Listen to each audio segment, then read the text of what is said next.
What's up, everyone, and welcome into the Backliners podcast, Aggro and BaRRaCCuDDa, as per usual. And Barra, I've cut half of you off because, as you might be able to notice, That's my picture.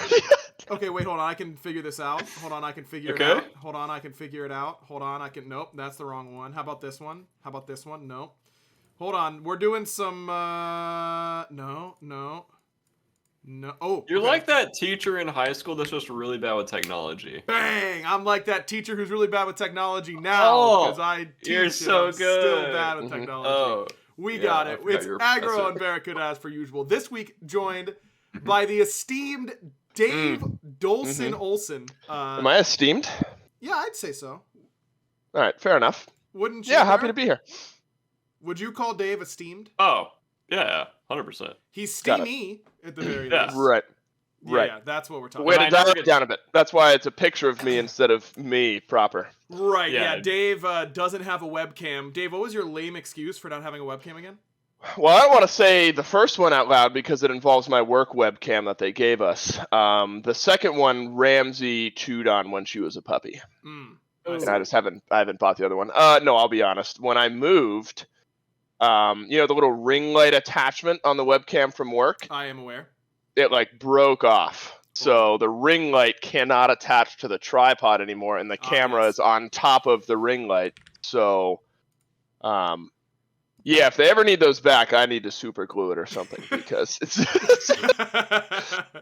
Surely they will listen to this though. Like no, never. That's No. not gonna happen. Don't worry. If Dylan is listening, I don't know, something to distract you. Pocket sand. Right, nice work, Dave. I was completely out of options. That's why Dave carries me on the cast on the regular. Yeah, of course. Fellas, Phase 3 started up this week. Finally back to SPL action. Unfortunately, a few days before the patch went live. Yeah. Which is always Love a little that. bit awkward. Yeah, it just stinks, like because the scheduling is like laid out ahead of time. And obviously, like, we communicate, Esports communicates with the dev department on when these patches are going to be, but you'll recall that a patch ago, it was an extra week in that cycle. Right. And I think that might have thrown off our timing for Phase 3. Or it was always planned that way, and it's just unlucky. Man, we're just slamming excuses. First me on the webcam, and now we're patch excusing. I mean, this is nuts. What's next? Well, let me tell you, can I say that I didn't really get a chance to eat dinner, Dave, and that's why I'm. So I shouldn't tell you about the cheat meal I've just had. Oh, no, I want to hear it. What'd you have? I had 20 wings in medium sauce. Ooh, medium. Okay, where from? Taco Mac? Let me guess. No, the closest was B-dubs. Actually, did you guys know this? Fan. Dave likes. Well, it's just so close. And they have this thing. They have a We've been to Buffalo Wild Wings, and you've said I think I like this more. Don't use my own words against me. Don't do that. Am don't I do that to me. misrepresenting your space? I'm sure I said it, but don't say that I said it when I did. No, they have these neat things. They're like B-dub, like walk-in things. They're not like full restaurants, and they're almost like they just have like cooks in the kitchen preparing their most popular things, and then you can walk in, like, in Chick-fil-A, you can look back into the kitchen. They have like the sandwiches stacked up, and then like they just grab one and put it in the bag. They have like that, but with all their wings and stuff. They're like to go. And one of those is really close to me. So I had 20 wings from there, and then some fries tossed in there, buffalo dry rub, excuse me, and then a milkshake. So I'm happy about it. That sounds very good. Wait. It was. Damn, that is a you got the most out of your cheat meal this week for sure. I did. They're little protein pockets, so I'm staying on track with that at least. Have you ever considered? They're like little. They're like little balls of protein, right? I was like, you haven't heard? Oh my God, Dave! This guy hasn't heard of protein pockets. Protein pockets, unreal. And I host a podcast with this guy. That is crazy. Sorry, guys. Barra, are you where are you on wings? Like, describe. I mean, I guess we could save this until the end for the random question of the week because we both know that I don't have one set up. Are you gonna ask like favorite place? No, because. It should be like a small local place that makes the best wings, right? Like that's how it should be. I'm talking are you going wings or flats? What kind of sauce are you going? So I don't care about wings or flats. Okay, but which one do you think is better? I don't care. Is at the beginning of that sentence where I said I don't care? Right. Surely it's not like a taste argument, right? It's all about apparatus, like delivery to the mouth. Like right. And drums you have are to easier. think one is better. Drums are easier to eat. Yeah, Okay, but do they're you both think they're better? fun to eat in their own different ways. Listen. I don't like that groan from Dolson. Very condescending. I'm judgy right now. You're right. Yeah. Only because Aggro has Derrick Henry, who just hung 45 points on me to win the fantasy football match. Let's go. Dave and I have played against each other in fantasy football. I was going to bring it up later to make fun of you. Got it. Damn, we're doing all the late game stuff right now. That's on me. No, that's all right. You just have never casted before, so it's normal for you. I'm so used to chair winning. What's our next segment? I know. All right, let's move right on. Yeah, I'm in charge here, Dave. You're right. I'm in charge. Right, I can kick back and do nothing for once. All right, take it away. How easy it is to chair too. I'm trying to take it away, and you're preventing me from doing so. Yeah, shit. All right. BaRRa, you were saying on how you don't have any, which is an impossible take, by the way. It's indefensible, but continue. Yeah. Either one's good, and I won't. I mean, obviously vegan now, so I don't eat them anymore. Sure. But when I did eat wings, I didn't care which one was going into my mouth because they're both. That wasn't judgy. Just groaning after every 4 words that I say. That's like an ah. It's like an oh, like a. It's saying that he's still invested in the conversation. Right. Oh, okay. Either one's good as long as they're hot barbecue wings. That's by far the best kind of wing. Okay. And every other wing is below that. It doesn't matter drum or flat. That sauce is just by far the best. Okay, allow me to set the record straight. Flats are better than drums. It truly is. Yeah, but why does there have to be a difference? Like, why does one have to be better than the other one? Because isn't it kind of lame to just think all are the same, Barry? You gotta. Haven't you seen Hamilton? You gotta take a stand on something. Don't be an Aaron. Don't be an Aaron Burr in the wing debate. No one wants to be an Aaron Burr. If you won't stand for anything, what do you die for, BaRRa? Do you think that Aaron Burr's descendants watched? Were like, oh, I can't wait to see Hamilton. I have no idea what it's gonna be about, and they were like, what the hell is this? Like, we're just getting owned this whole time. They tried to. After the duel scene, they kind of tried to paint him in like a bright light, right? They're like, he brought his glasses, like surely he was trying to shoot me, right? You know, like, or no? Are we fully? Because the whole last song was about how Burr, like his entire life, had to live with Hamilton owning him. Right? No, so I think there's community sympathy for him now. I think. I think so too, but like, do you think that the Burr family was like, I hope they bring us up once, and then they were like, oh my god, he's like the main character, basically. Like, right. It could have been called Hamilton and Burr. Like, the opening song, he calls himself a fool and talks about how he shot Alex Hamilton. Yeah, that's probably not. This is gonna be bad, dude. This is gonna be rough. BaRRa, have you even seen Hamilton? I've never seen it. No. Okay, great. It's really good. I watched the first, whatever segment of it, and then I just didn't watch the rest of it. Wait a minute, BaRRa, I gave you my Disney Plus login. Yeah, I watched the first part of it. And then you didn't? Isn't it like 4 hours long or something? It's like fairly long. It's like a movie length. It's like 3 hours. It's like 3 hours. Okay, 3 hours is a long time to sit there and watch the same thing. It was good. I just forgot about it, honestly. All right, well, great. Now you can go and restart it from the beginning. No, I've got My Hero to watch, so that will be. I need to catch up on that too. The new episode was good. We watched it. I watched it with Sam last night. All right, I gotta catch up. It was solid. Dave, can you at least wait until we're done with the podcast? No, I got my third monitor right here. Okay. My Hero. All right, go ahead. All right, great. We should probably talk about Smite at some point here, fellas. Oh yeah. I suppose if we have to. Let's just start kind of. I think that we're gonna have kind of more to talk about in terms of meta and stuff next week, obviously with the patch coming in. So not that much like meta discussion, but I think a couple teams had some pretty interesting showings this week, and it honestly started early with the Valks like kind of looking competitive against the Jade Dragons for one game. That surprised me, at the very least. BaRRa, why are you laughing? It's the way you worded that. Well, they almost showed up. Finally. Right? They tried. I think that they put actual they put a real comp together, and then they played like actual Smite for a while, and excuse me, but that has not always been the case for times. Okay. For Valks, I just know that they're always going to lose. So even if they get like a early lead, or even if things start looking good, team fighting on that high of a ping is just impossible. Like, you literally can't. How can you say that and then laugh at the way I said something? That was way more toxic than what I said. Well, mine's not. He gave him an out. He gave him an out. He said, "Here's why they have been playing bad." Yeah. I think that I think the ping has been a huge reason why they've been playing bad. It's not 100% of the reason, but it is a big part of the reason. It's 100% of the reason. You think it's 100% of the reason? Mm-hmm. Interesting. I don't know, yeah, Barry. well, there's no way.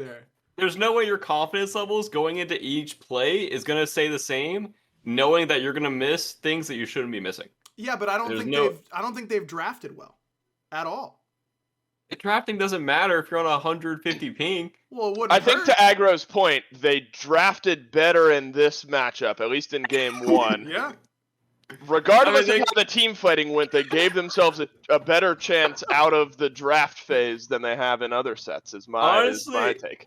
I don't think they should draft meta. I think they should just draft big AoE circles that are unmissable abilities. That's what I'm saying. So that way you can at least have an attempt of a team fight late game. Yeah. Just go Terra, Shablanke, Raijin. Okay. Raijin is just stupid. Like, I'm so sick of seeing this character in so many SPL matches, dude. Like, Raijin Tiamat, woohoo! Like, dog, I'm so sick of that character. Yeah, Sorry. Raijin, definitely good. Tiamat Paul also has gotten one or the other in his last, 9 games or something like that. That's kind of wild. And you know what else is crazy? I was going to bring this up whenever we talked about the Titan sets, but everyone talks, and for good reason, about how Paul continues to get Tiamat for some reason. Why does Aurora keep getting Khepri? It's been he is so good on that pick. Well, it's like, what are you going to ban against him? You have to ban Hell, you have to ban Raijin, you have to ban Tiamat, now you have to ban Khepri. Then there's also, Ardio you have to worry about now. There's Yemoja you have to worry about now. There's Rama kind of creeping up there. Yeah, and then there's Erlong. I think I'm slamming, depending on if I'm first or second pick, I think I'm slamming Tiamat, Khepri, Hellban, and just letting him have Raijin. If that's, or I'm top picking the Raijin if I have to. Or Raijin isn't, I don't know, he's really good, but he's clearly beatable, right? He's on a different... Tiamat, also beatable for what it's worth, but Khepri changes the way you have to play more than Tiamat or Raijin does. Hell changes the way you have to play more than Tiamat or Raijin does. I feel like you can beat Tiamat or Raijin more easily than Aurora's Khepri at this point. I think that's really flying under the radar. Yeah, Khepri just as a pick, scrimming against that god a lot the past few weeks is just so annoying to play against. You have to play the team fight so awkwardly. And just so differently than full focusing one target, obviously. And then if you do dive, if you choose their whole back line and hit your front line, your team fight's basically just over if Khepri has a good 2. And it's just so obnoxious to play against. Do you remember when you play on release? Didn't he get nerfed 20 times or whatever? In a row. Yeah. In a row. Dave, for context, Khepri on release. Yeah, it's important here. Was Dave wasn't playing Smite at the time. Can I go back? I just want to look at Khepri's release kit. That's what I want to look at because I think his 2 was super bloated. I want to say the numbers were way higher than they should be. Absolutely crazy. His health shield was nuts on his passive. All right, let's go all the way back here. I think his luck wiki freezing? Okay. Got changed as well, right? Doesn't he get something on his pluck? I thought he got something. I don't think so. What is no, I have to look it up. Here we go. All right. I'm scrolling. Okay. Oh, that was before release. It used to cripple. Then it got changed to that silence. Whenever you ulted someone, they would get insane stats. They got power, I think. Mm-hmm. And a ton of movement speed. All right. His first patch after being released. He lost 40 base damage on the top end of his 1, reduced his shield by 5%, and the allied mitigation was 30 to 50% on his 2. It went down to 20 to 40. Then the 2 got nerfed again, and the 3. Then they changed it so executes went through the ult. He still was good. The 2 was on a 10-second cooldown. It went to 12. And they reduced the revive health. Dude, you used to revive at 60% HP at level 20. Jeez. I'll take that. It went from 40 to 60 down to 25 to 45. That is a massive nerf. Mana cost, damage reduction again went from 20 to 40 to 10 to 30. Duration on the 1. How long? What type of span is this over? That is okay. So he got nerfed. He got added in 2.11. He got nerfed in 2.12, 2.13, 2.14, 2.16, 2.17, 2.19, and 3.1. I don't know what type of patch cycle they were on back then, but that's many. That's a long time. That is it looks like it was every like 2 weeks at the time. Yeah. That was it was nuts. That's a long time. Has he been nerfed more than Umoja? I think so. I think he That's has. absurd. I think he might hold the record for most nerfed god. Because I know I'm also kind of tired of Umoja being meta, but hopefully the ult change and the passive change will kind of push her out. The change was this most recent patch, right? Like she's already on 140 or no? I think bonus balance was they removed the bonus healing on the passive and upped her ult cooldown. Yeah, by 20 seconds. It came out, right? Yeah, I think that was bonus balance. Oh, yeah. good lord, and Bobby looked that good with it. Okay. Bobby did have a really good game. Dude. Pick, for sure. Scarab's frontline, in my opinion, was way outplaying Titan's frontline today. Yeah. They looked so good. Soft's rotations were sick. I think Scream had a really good set. Bobby was playing very well. I think if BaRRaCCuDDa had a better game 1, I think they would have won. Sorry, got way off topic there. No, we can talk about that set. Who cares? There's no rules here. That's true. That's true. Let's talk about that set, shall we?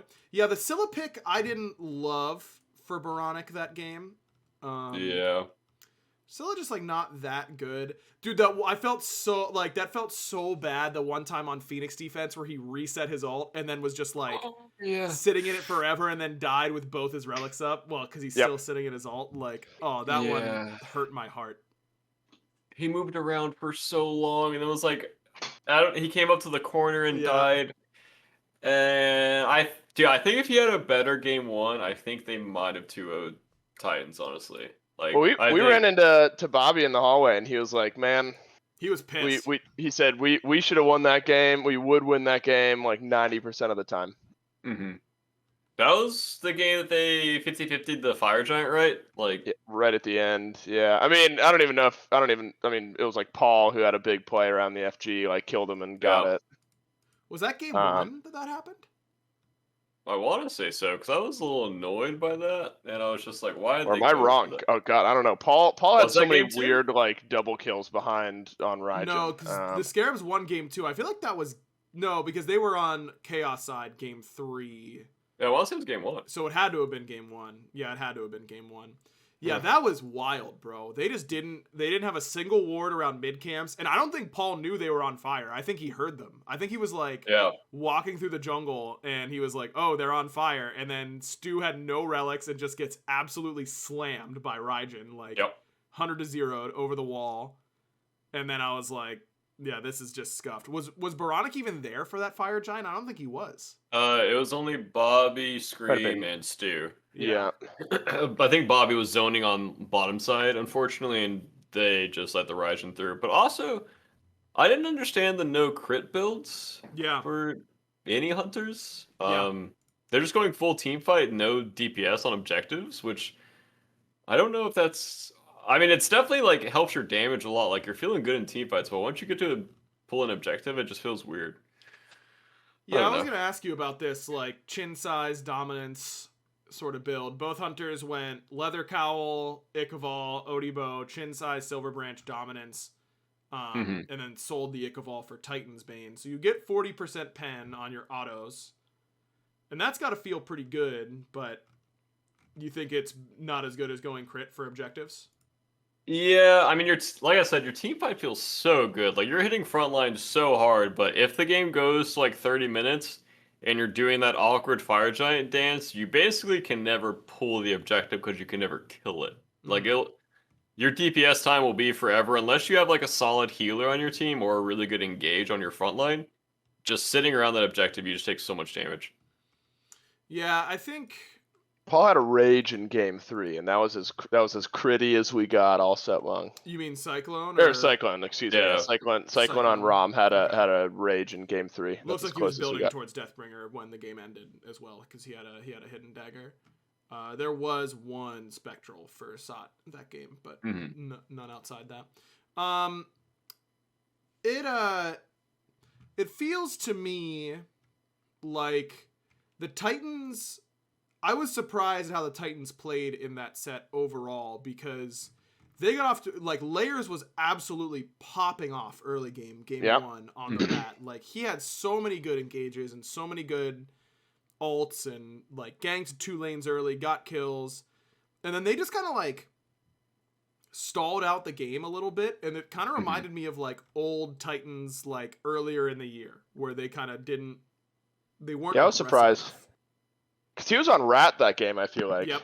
And, you know, maybe I'm a small pea brain, but I'm thinking, just fucking, or like, can I swear? Sorry, I didn't mean to swear. Yeah, I'll stop swearing. I'm thinking, I feel like he just, I don't know, and again, I'm dumb, but like, I'm just ulting on cooldown if I'm not far ahead. Like, I'm finding someone to engage on, you know what I mean? It did feel slow. They ended up winning that one, but, right? They won game 1, 1 and 3, I think they won. But yeah, I mean, it takes Paul looping on fire in order to win it. Right. Yeah, that was a stressful game, I think. I talked to Benji after. I did the interview with him. I said, so what's the takeaway? Look, you got the win, but it was clearly not what you guys wanted, like the way you wanted it. What do you think happened? And he said, everything. so we need to literally work on everything. I said, all right. I guess that makes sense. Like, I guess better to be hypercritical on yourself than feel like you did nothing wrong. But it did feel like they pumped the brakes a bit in game 1, which was interesting. It seemed like they were playing not to lose instead of to win a little bit. Like their the old Bengals strategy. Their decision making just seemed a bit off, and I don't know exactly why. If it was like LAN, or if it was the win streak, or if there was just an off day. But they definitely did not look as strong as they did against Warriors, in my opinion. No, I'll agree with that. Dave, did you hear that pretty condescending from BaRRA at the end of your sentence there? I don't know. I felt that was kind of weird. Yeah, but you know, it's probably warranted for me. Again, you know, I say things and hope they're right. Like that right there. You see that from you. I think all of it warranted. You know, I'm not above realizing that I'm gonna catch a few stray every once in a while. You know, with the amount that I talk, it's gonna happen. Right. Yeah. I do it to myself sometimes. I agree. Yeah. That sounds good. Okay. Indeed. Yeah. All right. That sounds good. All right. Going back to Friday. Enjoy your whiplash, listener, as you try and keep up with what game we're talking about. On Friday, the Bolts and the Oni Warriors. BaRRA, you guys kind of got slammed a little bit in this set. Kuzenbo. Yeah, you kind of got bowed upon. There was one time late game at the Duo Phoenix that he literally soloed me by naning me and pushing me through minions, and I was just like, dog, what? What is this character? That's like, the Neoma special. Yeah, he kind of slam dunked us the whole set. And then I felt pretty stupid because the next day when he didn't get Kuzenbo, they looked like a completely different team. And I was like, oh. Maybe you think it's just Kuzenbo? Well, I think Neil just demolishes people on Kuzenbo, and I think that character overall is a little bit underrated right now. And I think that when you were just diving, as they were with like the Serb, Kuzenbo, Erlong, like that is just so hard to play against as a backliner. Bro, you literally just get one shot by everything. This is crazy, man. I'm looking at Neil's player damage numbers. He played Kuzenbo in all 3 games. Neil in the game 2 win where you guys kind of stomped. Well, it wasn't really a stomp, but 24 minutes or 34 minutes, 24-7 in kills in your favor. Neil did 20,000 damage. Yep. I remember that. He outdamaged you. The only 2 people who outdamaged him in the entire game were Vote and Ven.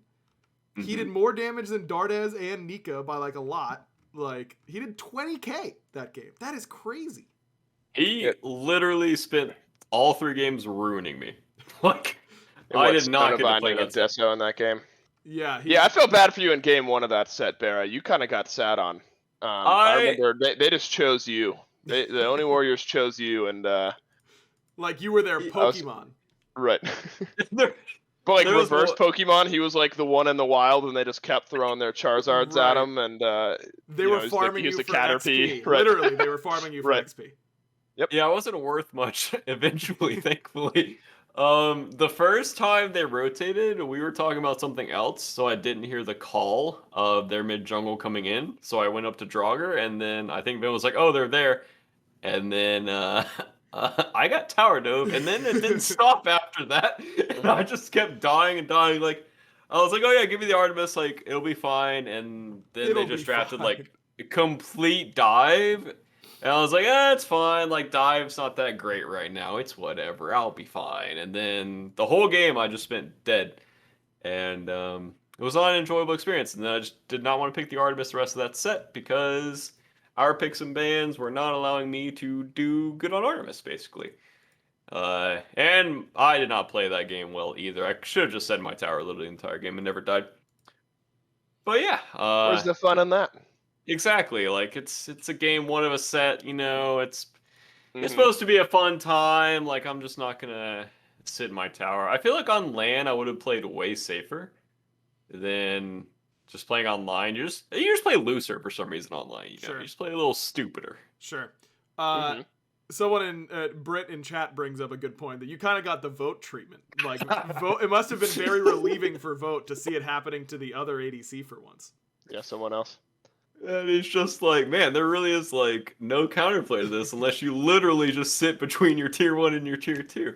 Yeah, which you could have done. I could have done that. You kind of pumped out the Deeps game 3 though. You kind of dropped 30k on their head tops. Yeah, I played pretty good game 2 and game 3 on the ROM, and I also did not want them to have it because with their like complete dive comps with Kuzumbo, they can literally just eliminate a backliner every single team fight. And we didn't really have any dive targets either. I think they went like Afro and Hera, game 2 and 3, which were pretty cringe. Yep. And dude, game 3, I just kept like, what's wrong with Hera? Why's Hera cringe? Because she just flanks me, drops Argy on my head, and I get one tap. Oh my god, bro. Game 1. Wait, what was the game where he played Hera? Did he only play it once? 3, yeah. Dude, I thought you guys lost that game whenever at Gold, you and Ven are like holding hands.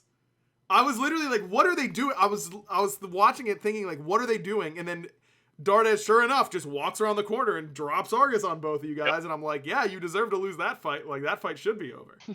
I did not see the Hera, and I thought that she was getting dove when we were killing their front line. But apparently she was just sitting at that pillar and not playing the team fight. Yep. So, and then after that, the team fight, directly after that, the Izanami Vote is dashing in on us. And I'm like, that was a little wild. Guys, we can't, like...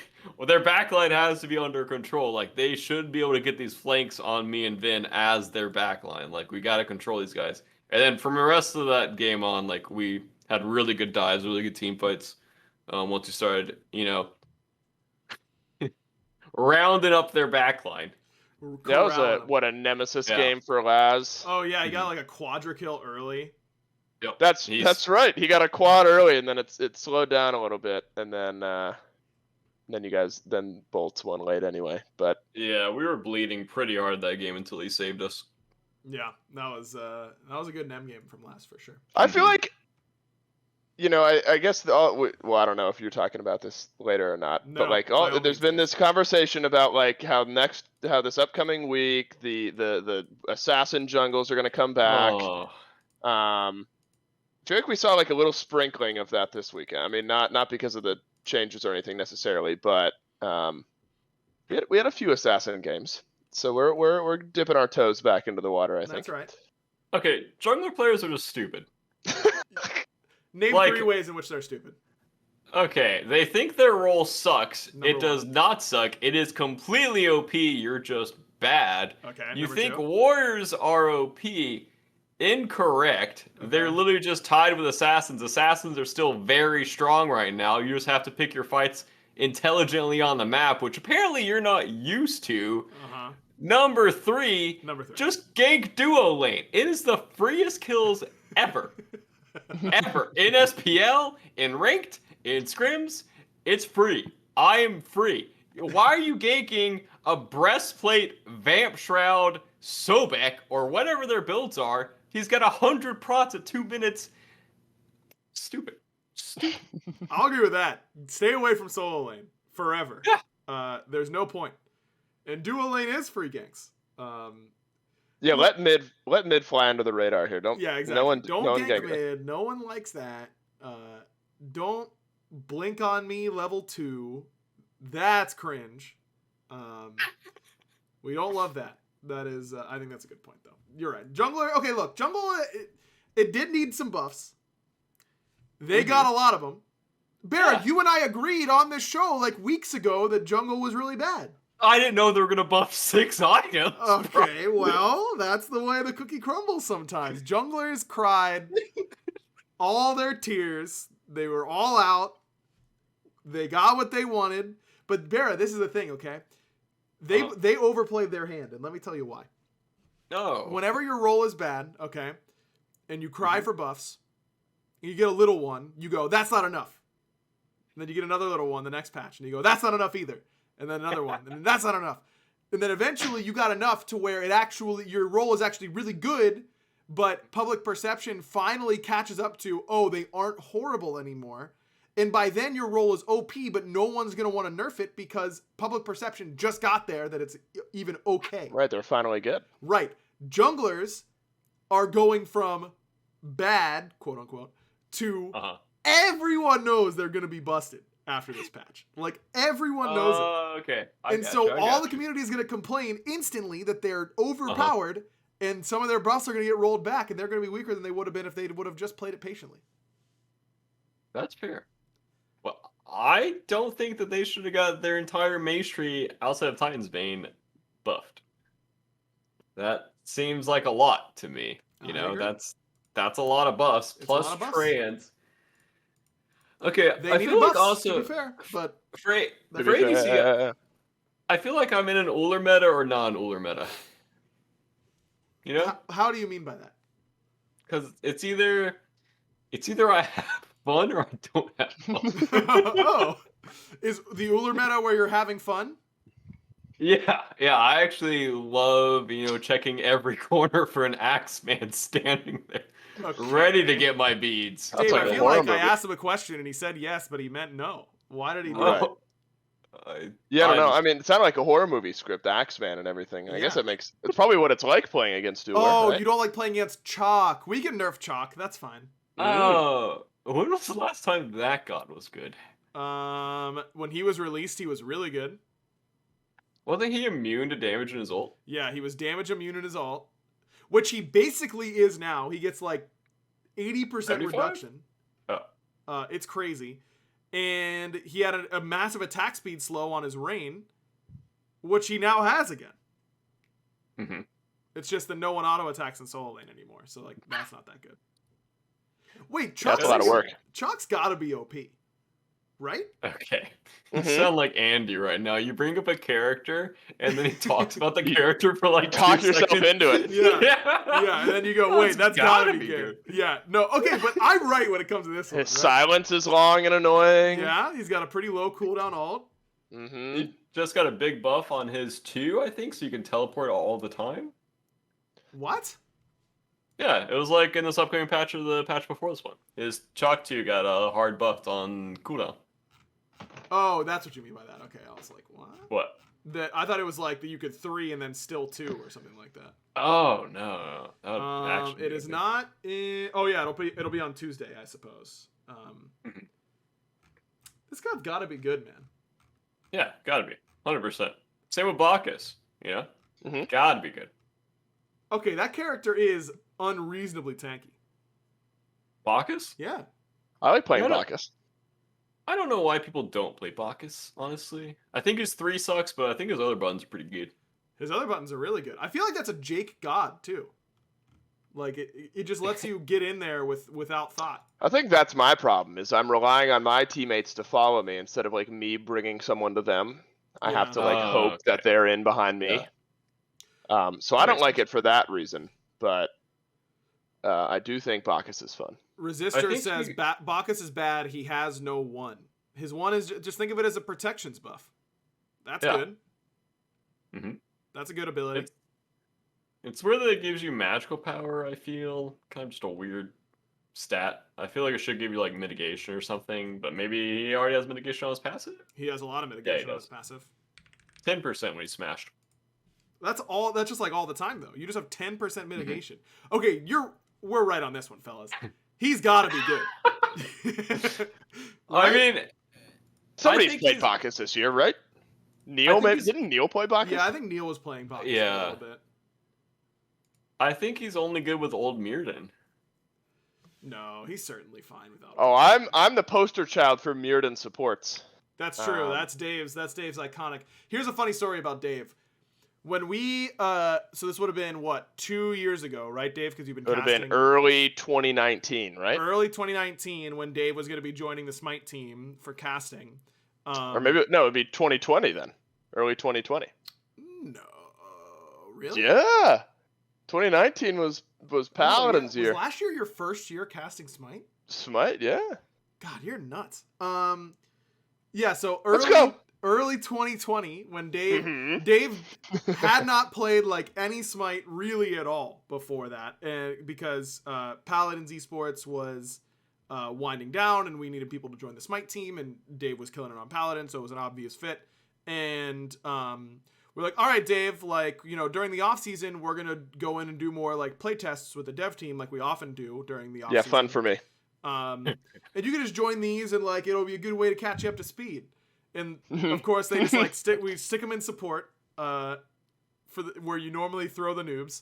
And Dave goes Geb in his first ever play test. He picks Geb. Had you played Geb before, Dave? I was like familiar, you know. Okay. I was like, all right, freaking stick a shield on someone and you'd knock some people up, and you know, like I knew what he did, but I was not adept at all. Okay. And Dave goes, did you even build boots, or did you go? I don't know if you did. Oh man, I think you forgot boots. I know it's not allowed. I know it's not allowed, but like I came from League where. You usually finish an item and then boots. Right. So, like, that was still fresh on my mind. Yeah, Dave in this playtest, Dave builds first item Staff of Mirrodin on Geb. It was suggested to me. It was on the suggested screen. I was like, surely this is good. It says I can use stuff twice. It's gotta be good. And Pawn, like, I love Pawn to death, instantly gets tilted by Dave buying Mirrodin first. Without boots. And and I'm looking around like, what do you expect? Like, what? I'm just. To Dave's credit, he did ult 2 to me that game because I was playing against him, and he like slammed me a little bit. And that's also where the bit of Dave on Ganesh started, because that was the god where Dave felt like he was making the most impact, and I would agree with that. That, you know, I could silence and that's it. Yeah, you just did it. Right. You were just instantly doing it. Yeah, that was a fun journey. You made a big play on an Athena support game that I can remember. I remember I had a 4-man taunt, I think, to win us the play test, if I'm remembering correctly. I believe that is true. It is also worth noting that I did have to, like, I remember having to tell you, Dave, just have your dash charged. And I'd be like, okay, taunt those guys. And like, I literally played Dave's character for him. Yeah, yes. I'd played like 10 hours of Smite, and they're sticking me up against the guys who make the freaking game. And I'm like, what am I supposed? Then I'm playing against someone else in support who's clearly knows what they're doing. And then my mid lane's getting ganked while I'm like roaming the jungle, what I should be. I mean, God, it was brutal. It was Yes, I was forged in the worst circumstances. It was a trial by fire for Dave Olson. There's no doubt about that. And I melted. How serious are the playtests? Like, how It depends. Are people sweating or? Yeah, does it depend? They're serious. What? No, come on, Dave. They aren't all the same intensity. I have never tilted a room of people more than whenever I logged into a playtest. For what it's worth, I was never tilted at all. I don't think people do get tilted at times, myself included. And just like with any sort of competitive game, like when we've got, we call them like the competitive playtests where we like try and get the 10 best people in the studio. So like it'll be like Pon, Clumsy, me, Chaos, Skilly. Like, you? Yeah, I'm getting in there, BaRRa. That's right. Don't condescend me like that. Lurmy, like you can get some pretty sweaty playtests in there for sure. But they aren't all that way. You know, sometimes we have playtests where it's specifically designed to like we'll give someone who is a lower level player a new god and like get their feedback for how the kit flows and that kind of stuff, because that's also equally important for like trying to figure out new items and, you know, how big changes feel and that kind of stuff, because the vast majority of our players aren't at the level of like Pon and Chaos and Skeleton. Like they're at, you know, random chatter level. A little off topic, is Charybdis available this week or next week? No, what is it? It's a week. Is it a week after they're available in ranked? Yeah, I think that's right. So she's available in ranked Tuesday. Yeah, okay, gotcha. Another week or two. So it'll be one more week after that. I don't know if she's gonna be good because I feel like she's hard to gank, but easy. I feel like I do no damage on that character. Yeah, dude, I played a Cupid game today, and there's something bugged with that character. You mean you weren't dealing enough damage, or you're dealing too much? I was doing nothing. I was tickling them with the same like hunter build that everyone else is going, and I just did not do damage. It was so weird. Like nothing did damage. I doubt it was bugged. No, it's definitely bugged. Trust okay. All right. Well, 100%. Don't play Cupid, I guess, until further notice. Dave, did you ever feel like you were kind of getting screwed by the man in those playtests? You know, the man was keeping you down. Is that fair to say? Who's the man in the scenario? You know, the man, like. Right, just the proverbial systemic, the system. Yeah.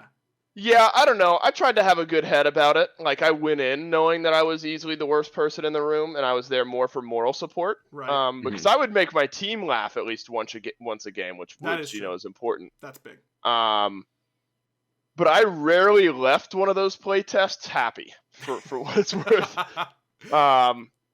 Because it was not for anyone's doing. No, nobody said or did anything to me. I just felt like I was wasting people's time as a player I'm still learning what everyone does, but like what the characters do. Right. And we're trying to get like meaningful feedback, and I'm like, like ruining the whole thing. It felt that way. And, so yeah, I think I had some speaking with the man to do after a few of those play tests. But well, I got some speaking with Big Wireless to do about how their contracts are hosing us all. Am I right, BaRRa? Up top, you were ready for it. Yeah, I know you were. Luckily, we got. Oh, you knew that was a bit. We got Mint Mobile to save us from Big Wireless. Here's the deal with Mint Mobile, Dave. You might want to be sitting down for this. I don't know if you are because you don't have your webcam on. I am cheeks and seat. Yep. Okay, great. You're going to need those cheeks to stay connected because they might be going to the floor when you hear that all plans now come with unlimited talk and text plus high-speed data delivered on the nation's largest 5G network. Okay? What? Is that true? That is true. You can use your own phone number with any Mint Mobile plan and keep your same phone number along with all of your existing contacts. You probably thought you were going to have to lose all your contacts, Dave, but you don't, stupid. And Dave, you might be thinking, what if I'm not 100% satisfied? I don't know why you wouldn't be, but just in case you aren't, Mint Mobile has got you covered with their 7-day money-back guarantee. So, Dave, you must be thinking this service is going to cost me an arm and a leg. Arm and a leg, yep. Maybe even both arms and both legs. You're going to be a little vegetable rolling around on the ground, but at least you'll have oh my God. but at least you'll have great mobile service. Well, I've got some news for you, Dave, you big idiot. You can switch to Mint Mobile and get premium wireless service for starting at just $15 a month. Can you believe that? I can't. Are you done? Can I reply? No, I'm not done. You know I'm not done. To get your new wireless plan for just $15 a month and get the plan shipped straight to your door for free, go to mintmobile.com/backliners. That's mintmobile.com/backliners. Cut your wireless bill to $15 a month at mintmobile.com/backliners. Dave, you had something to say? I can rebuttal now. Yeah, you're allowed. So here's the thing. That is an incredible deal by Mint Mobile. Yeah, it sure is. My phone is just dry as hell. So like, keeping all of my contacts, while important, doesn't mean much for me at this stage in life. But I think that's a fantastic deal that you shouldn't pass up if given the chance. Well said, Dave.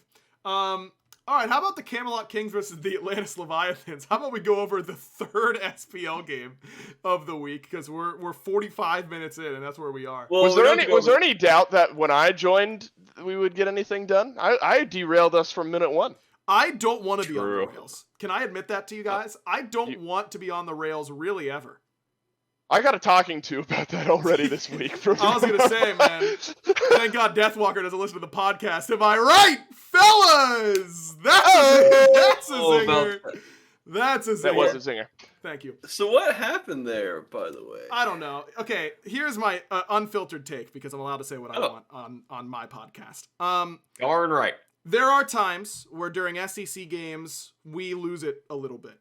And I'm sure that is not what SEC players would like to hear during their games. Those guys work hard and put in a lot of practice and put in a lot of work to improve. And they want the same energy that we give to the SPL. And in a perfect world, I think that makes sense. But the reality is that we cast a lot of Smite, and we need time. I think it's just like normal for us to want to have some time for us to have a little bit more fun. And the SEC is the most important. It's the easiest place to do that. I don't buy in at all to us disrespecting those teams. I don't think that I've heard it. I don't listen to every minute of every cast for SEC in particular, but I don't feel like that's ever been the case. And obviously that isn't acceptable.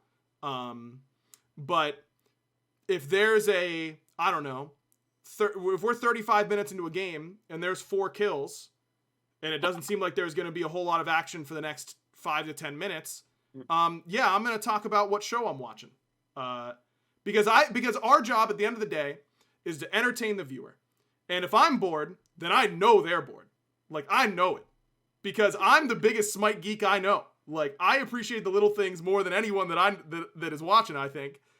And if I'm bored, then I've got to try and keep the viewer entertained. And if I'm talking for the 15th time about, God, I can't wait until a 500 pot comes through for the mid laner, because then they're going to have 10% more CDR and they're going to be able to cast their abilities more, I'm not doing my job, in my opinion. Yeah. And the beautiful thing about casting is that it's an art form and it's not a science. And it is a matter of opinion. It's very subjective. And that's why I stand by our ability to go off the rails. And that includes during SPL casts, because, again, our job is to entertain, and I'm going to do what I think is entertaining. And people don't have to like that. I didn't see the cast. I just saw the tweets. And I just assumed you guys were, saying just, mean things about the SEC players. Oh, no. Never. Literally never. No, I mean, for context, I'll take Aggro's bailout here. I'll just say ditto to everything Aggro just said. Actually, the way he described it's pretty perfect. It was like a 35-minute game, and like a handful of kills that happened, and we'd really slowed down, and Mifflin and I goofed a little bit, and then when the fights happened, we went back to casting and analyzing. Well, I feel like that happens in SPL too, right? If it's nothing happening, or no offense, but if it's a Valk set, then you kind of just gotta keep the viewer entertained. You can. Gotta give them a reason to watch. And those guys are good players, for sure. Maybe we haven't given EU SEC enough credit. We often talk about how slow paced they are and that kind of stuff, and they've gotten faster paced this year. But there were times in previous years, man, where we knew we were buckling up for 20 minutes before we saw first blood. Yep, I remember those games. When that's what the prevailing memory is then sometimes it takes a little bit to shake that. EUSEC is fun to watch. Don't get me wrong. I don't want you guys to think that we don't like watching it. They've got a really good region and a lot of really good players. They've got a team in Team Joysticks that's kind of come out of nowhere and been really good with players whose names I have no idea who they are. And I think they're new to the competitive scene, and they've been really sick, and that's really fun to watch. But yeah, I don't know. At the end of the day, I could have simply said, our job is to entertain, and I think this is a better way to entertain than talking about the minutia of this game. And if you disagree, then that's fine. Because that's what my point really boils down to. Also true. I mean, I agree with that as well. For SPL games as well. Like, if there's nothing happening, there's nothing happening. Like, you might as well talk about like what you had for breakfast at that point. That's right. Which is nothing. I never eat chicken breakfast. and waffles, by the way. Yeah, you slam, dude. Those chicken and waffles stay in the green room. Oh, they were looking really see, good. every Sunday. Sunday's my cheat day, as we now know because of the wing conversation. Right. I have chicken and waffles, some variety of pancakes, and then bacon or sausage. And I had all three this morning, and it was great. Yeah. Oh. Yeah, that does sound really good. Dave, have you ever considered having 7 days a week being cheat day? Because that's where my thing is. But then also being annoyed and frustrated when you don't lose weight and instead gain weight. I have considered it. Okay. I consider it most days. Just give it a shot sometime. That's what I'm. And then like self reflection turns on, and I'm like, dang. Never mind. We're getting like depresso mode here. I'll trust you. Fair enough. I'm like, I gotta hang my happiness on something. It might as well be the gym. And sure. There you go. Fair enough. All right, let's talk about this King's Leviathan set that I've been trying to talk about for a while. The easiest way is basically Kings played very sloppy. I think that is not a normal set for Kings. I mean, Leviathans played very good, but the amount of times that Kings did not play as their circle team comp blew my mind. They kept getting picked. Their front line kept being out of position, and they just looked so sloppy. And Leviathans literally took advantage of it every single time. And they kept getting to Leviathans kept getting into those like roadblocks of the Kings team comps at mid game, regardless of the lead that they had. And then a Kings frontliner would die. And then they get an objective. And then a Kings frontliner would die, and they get Fire Giant. And then the towers. And then the Phoenix. And that was both games, in my opinion. Yeah, I just think that's kind of a bad matchup for them in the Leviathans, because I think that maybe above any other backline besides maybe the Titans, I think if you don't pressure Shinto Zap, you just insta-lose. And Hellcoms don't pressure backline. Like, by design, they don't. And I think that you have to play so perfectly to beat the Leviathans if your number one strategy isn't pressure Shinto Zap. Yeah. Go ahead, Barry. And Harry kept dying in laning phase, like over and over again. Getting ganked. And they were not giving him help. Like, that was weird. Sorry, you can continue. Go ahead, Dave.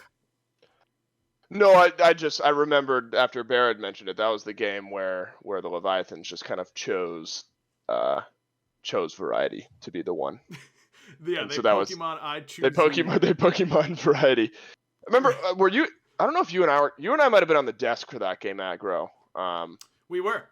Yeah, that was kind of the continued trend of just there was the backline for the Leviathans was just untouched basically the entire game. It felt like, and you can't win a game of Smite like that. No, you cannot. That's gonna be tough. Other sets of the week that we didn't really talk about: Warriors, Titans. Warriors. I was sad that the Warriors didn't show up as well as they did earlier in the weekend. I agree. Admittedly. I agree. I still have hope. I have hope for the squad, but Neil's I think coming here, right? Soon, this week or something? Yeah, this week I believe he arrives. So On get ready to Iron golf, Gang. Dave. So yeah, it's time for us to break them out again. Less protein, more tea times. I get it. Yeah, that's right. Who needs it? Dave, you're not. Never mind. We can't talk about it yet. But you shouldn't be needing to buy gym like that stuff soon, anyways, right? No, you're right. Okay. Right. Yeah, Hopefully, that's a little teaser for you. Ooh. And then the other set of the week was the earlier one today, which was Leviathan's Valkyries. Valkyries again looked pretty good in game one. Yep. I thought their team comp was really good. I thought they executed the team comp really well. Ducky was playing really well. Those rotations were so good by Duck. Yeah, he played sick. And then game two, I don't know. They just they did the usual. I think what was cool about game 1 and even earlier on in the weekend from the Valkyries is it feels like the Valkyries they've definitely had leads early in games before. Like it's not unlike them to find leads, but like when they lose them, you rarely see them get them back. I felt like a couple times this weekend they actually had pretty good mid games when they were like behind or even, and they like stayed relevant in the games, and then unfortunately the late game didn't quite work out. So I think I saw better Valkyries. And so that's a good trend. We're happy about that. Yep. Still some stuff to clean up though. Did they get Fire Giant in game 1 and then throw on a duo tier 2 today? That was Valks? Yeah. Okay. I remember I want to say it was you talking about that. Maybe you were on the desk. No, I was casting that game. Yeah, it was me. Okay. I remember you saying something about like them not being used to like being in that situation. Yeah, that was a little not so subtle shade, but yes, dude. Okay, wait, but okay. I had Gore look up the stat afterwards. Can you tell me how many Fire Giants the Valkyries have gotten this year? I would say 5. That was my guess. This answer is gonna blow you away. They've gotten 17 Fire Giants this year. When? What? I think like 3 were enhanced and 14 were not enhanced. How many games have they won? I'm gonna see if I can look this up quickly. I think they've won like 5 or 6 individual games. They've won 2 sets. They're against Warriors, right? They won against the Warriors and they won against the Scarabs. Dude, I was like blown away. There was that many. Yeah. But I trust Gore's stats. I don't remember that, honestly.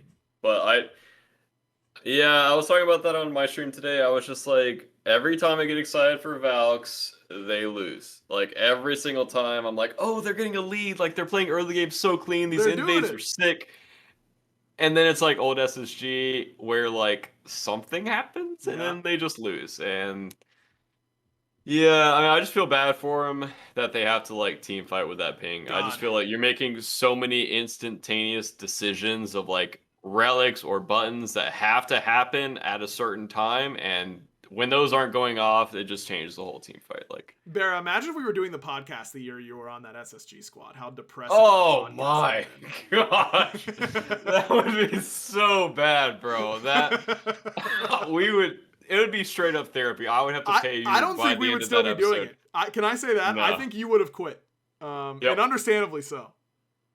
That year was awful. That was a true mental test of double scrimming every day during the week and then losing on the weekend. Regardless of how the games went, it was always a loss. And like, that's what I was talking about earlier with the ping affecting Valks. Like, I know what it's like to be in that headspace of like, regardless of what you do, you're going to lose. And you don't realize it in the moment of how like negative your mental is. Like, sure. It doesn't matter. We're gonna lose anyways. Man, Dave, like, because that was 2019, right? That was season 5. Or wait, season 6 was 2019. Right, that was season 6. So Dave probably was doing research and was like, "Damn, this BaRRa guy stinks. He was on a team that lost all the time last year." Yeah, definitely. Yep. I distinctly remember knowing. I was like, I'm never gonna have to, learn this guy. He's gonna be out of the league next year by the time I'm rolled around. I don't need to know who this dude is. And lo and behold. Respectfully. No, I'm completely kidding. Yeah. Dave, even if you weren't, I would completely understand. Hey, Dave, you want to talk about that one problem you had that we talked about before the podcast at work today? Oh, man. I talked about a lot of problems at work today. No, like that one where it feels like you're being followed around the internet? Or like maybe advertisers know a bit too much about you? Yeah, it feels like every time I pick up my phone, just everything about me is just out there. It's right. I hate it. Well, here's the good news, Dave. Our new sponsor, Ipvanish VPN, is here to help you take your privacy back and help become anonymous on the internet. Dave, this is where you ask, what is Ipvanish? What is it? Tell me about it. So Ipvanish is a virtual private network, or a VPN for short. And a VPN is an important tool that helps you safely browse the internet for whatever heinous things you're looking at, Dave. You can use a VPN on your computers, tablets, phones. even things like your Fire Stick when you're streaming media. And when you use a VPN, all of your data is encrypted, especially that like heinous stuff that you're looking at, Dave. Right. Making sure that's the most important stuff to be encrypted. Right, exactly. That's important, Dave, because what you're doing on the internet is no one's business but yours. I was about to crack That's a what joke. I'm saying. I was about to crack a joke like, that's important, Dave, because you would get arrested if they saw. But then that had a really bad connotation. So I didn't want to say it, but then I did anyways. We did anyway. Good. Yeah, because it was really funny. Here's the good news, though. Because you qualify as a listener for this show, Ipvanish is offering an incredible 65% off their annual plan, equal to 6 months free. And chat, that is only available to Dave. I've got bad news there. That's a lot of cores. Wait, what? That deal is only available to Dolson. What's that? I'm getting something. Oh, actually, it's available to everyone, not just Dolson. That was really good acting by me. Ipvanish is super easy to use. You turn it on with a click of a button, and it runs seamlessly in the background, helping to protect you while you're browsing the web. And if you do run into a problem, no worries. Ipvanish has 24/7 support available by email, chat, and telephone. So, Dave, you want to go to ipvanish.com/back to claim your 65% savings. Their annual plan is just $44.99 for the first year with our exclusive discount. This is absolutely the time to sign up. And Dave, you must be thinking that we're hawking some absolute garbage out here. Yeah, I can't believe this. There's no way Ipvanish for just $44.99 for the first year could be good enough. But Dave, that's where you're wrong, you big moron. It's rated 4.7 out of 5 stars on Trustpilot, and you must be thinking, they only got a couple of reviews. No, Dave, why aren't you listening? It's more than 6,000 reviews, and they have 4.7 out of 5 stars, so don't take our word for it. Remember, it's ipvanish.com/back to get the deal and start protecting yourself online. Dave, make sure you do that because I don't want you to get in trouble for the heinous stuff you. I do have a question. Yeah, go ahead. What are all those tables for? The tables. Well, tables are my job. I don't know. That was a real small target, and it might have hit for a couple people. There you go. I'm glad we did it. You know, BaRRA didn't like I Think You Should Leave. No, it was not funny. BaRRA, I think you should leave. I agree. Thank you. Maybe Dave and I just do the podcast from here. That's fine. I'll watch. Okay, cool. We got to. And BaRRA, since you're a viewer, you could get Ipvanish for 65%. Yeah, I was gonna say, I don't want to do it if I'm gonna be catching strays every time I come on. I don't know. Sorry, Dave. I'm just in a weird mood. That I was deciding. It's all right. I'm an easy target, and that's why I need Ipvanish. And that's why you need such an easy target. Because you're such an easy target. That's right. And Dave, remember, it's ipvanish.com/back in order to get that 65% discount. All right, that does it for this week, except for our random question of the week, which, as per usual, I have not prepared and will now sit in silence for 5 seconds while I. Can I ask a question while you think of that question? Yeah, absolutely. Can yours just be the random question of the week? Is it related to Smite in any way? Because then it doesn't qualify. No, it's not. Okay, perfect. Dave, take it away with the random question of the week. Well, see, I don't know if this is. All right, I'll say it, and you can tell me if it applies to the segment or not. Go ahead. Do your animals that you own, hopefully that you own, that are inside your house, do they destroy their like toys and things? Like, do they de-stuff all the stuff that you buy them? Not all of it, no. Mackenzie is selective. She will she will just obliterate some toys. Like, got it. 10 minutes flat, that thing is toast. Others she has had since she was a puppy. She's 5 years old.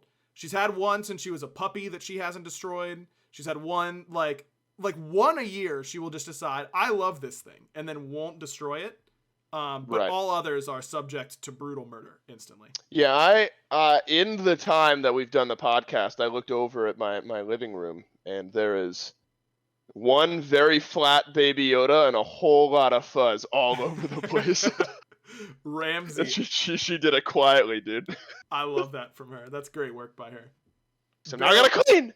Ramsey. How do cats handle? Do they destroy? I don't think they do, right? Some of them do, but mine do not. Mine are very gentle with toys. They Luna wants to climb on everything. Will tear down like stuff we've like hung up around the living room now. She tries to jump on this holder of like all of her plants. She tried to jump on these jars we have on the wall. Destiny put up like a moon thing yesterday, and Luna was trying to climb up the wall and tear that down. So it's more of not the toys, it's more of just furniture or blinds or any of that stuff. I feel like cats are such a crapshoot, even more than dogs. Like, you have no idea what you're getting from a cat, really, Yeah. like, ever. And it depends on the day as well. Like, sometimes Luna will be super sweet and, like, super nice, and then the next day she will literally get into literally everything. Like, she'll climb all over the kitchen while you're cooking. She'll try to go outside every time you leave. Like, she will literally sprint outside, and I'm like, dog, you're literally like 10 pounds. Like, something is going to kill you. And yeah, she's like just a beast. She's like a teenager right now. It's crazy. She's just a little beast. That's all there is to it. All right. Well, thanks, Dave, for coming on and being the subject of my roasting. Can you imagine how scary house cats would be if they were big? They'd be terrifying. Because they're fast and they're Almost like they're mean. like a lion in the jungle is what I was getting at there. That was a bad joke. Send us out, please. How stupid am I that I didn't think of a lion for half a second? I literally just imagined like Honey, I Shrunk the Kids style like house cat, and I was like, damn, that would suck. Okay, something about Honey, I Shrunk the Kids. It did give me an intense, not intense is too strong a word, I suppose. It did give me a healthy respect for ants and how they would totally beat the hell out of us if we were just smaller than them. I always think about how far they travel. Like across my parents' front yard must feel like the backpacking across the states. You know what I mean? It's crazy. What if we're the bad guys? What if like ants are the main character? What if ants are the main character? Well, that's a good point, Bear. We definitely are the bad guys. Yeah, we definitely are the bad guys. But like, what if like ants have a consciousness like ours? And they just live in like an Attack on Titan style world where there's just these. No, they smell sweet things and eat it. I think that's. And that's different from me. How? You know that you're smelling sweet things and eating it. Are you sure? That ants don't. That ants don't. Yes, and I'm gonna say that so I can live with myself. I, for one, welcome our ant overlords. And you know what that cat thing reminded me of? What's that? And I won't interrupt your throw to exit anymore after this. That one time we were doing the Green Room podcast, and I told that really long everyone knows Dave joke, and I messed it up at the end. That was so good. I wish I could listen back to that. That was so funny. Dave went on this like it was epic joke, and then I mean it was like at least 5 minutes of uninterrupted Dave talking for this joke, and then he completely messes up the punchline. Like, that was great. Obliterates it. I don't know the Smite equivalent of what Dave did to that punchline. He like boosh beads and then like had the ROM roll thing where you roll in instead of rolling out, and it just looked like he hard inted, but he did. Yeah, that was bad. He hard inted it. Okay, I'm done speaking. Absolutely iconic moment from you, Dave. One of my favorites for sure. All right, well, thanks for coming on. Thanks everyone for listening. Make sure you're checking out Ipvanish. Again, it's ipvanish.com/back for 65% off, or mintmobile.com/backliners, and that is for $14.99 a month for your mobile phone, which is a great deal. We'll be back next week. On Monday, I believe. Next week is going to be a Monday show. Because I will not be here on Sunday. I'm going to the beach. Let's go get away, as they say. And so I'm looking forward to that. Thanks everyone for watching and listening. Make sure you're checking out Predictions, other great shows. They got them for a bunch of different esports. So you can check those out. And we'll see you next week on Monday. Barry, you know what to do. Bye.